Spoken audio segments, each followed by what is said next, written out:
Well, first and foremost would be the issue of release. We are very much aware about this Department Circular number 46 providing for automatic review.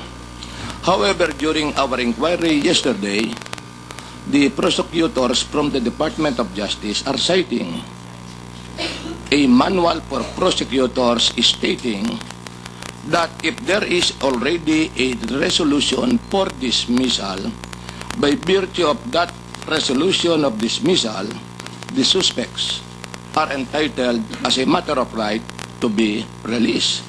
And our inquiry would be, what would be the matter?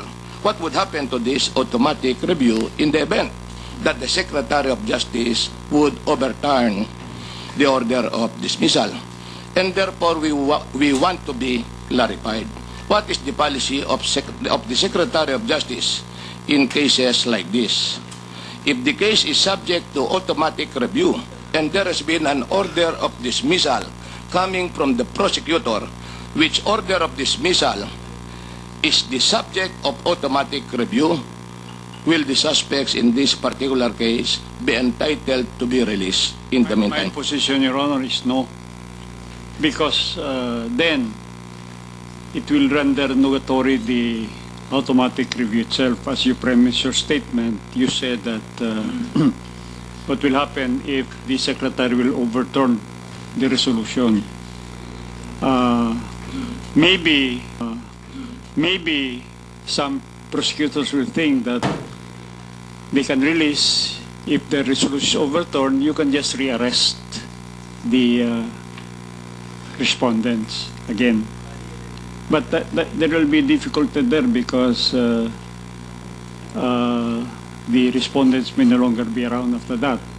And I believe that the meaning of automatic review goes deep into the power of supervision and control of the Secretary of Prosecutors.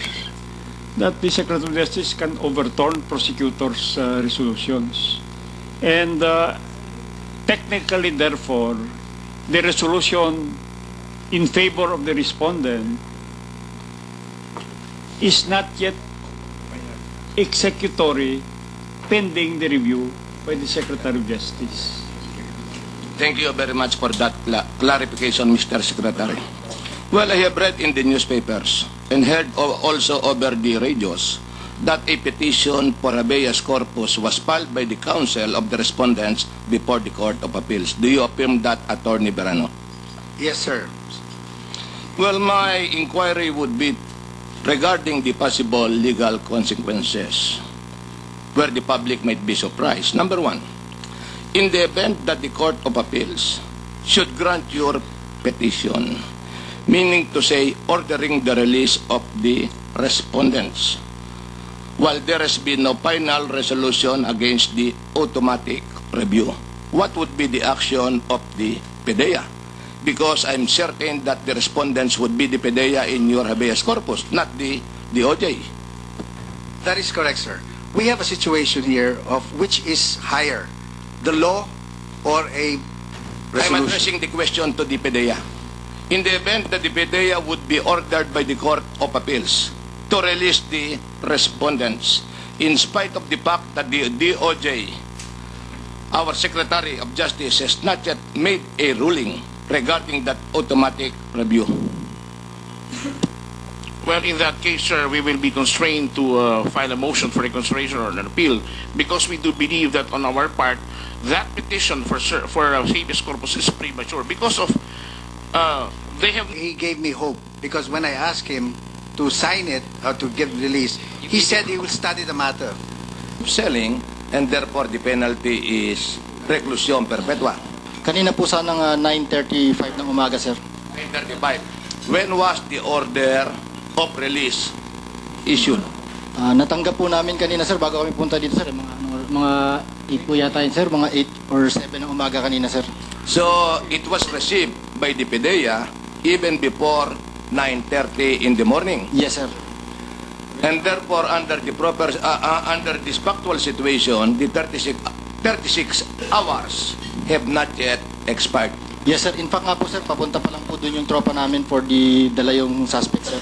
Another question, what is the date of the order? Is it dated today or yesterday? Hindi ko po nakita yung date, sir. Hindi ko napansin. Pero may dala po yata si Atty. Lazaro, sir. And what is the name of the fiscal? Nandito po, sir. May dalang file si ano, sir.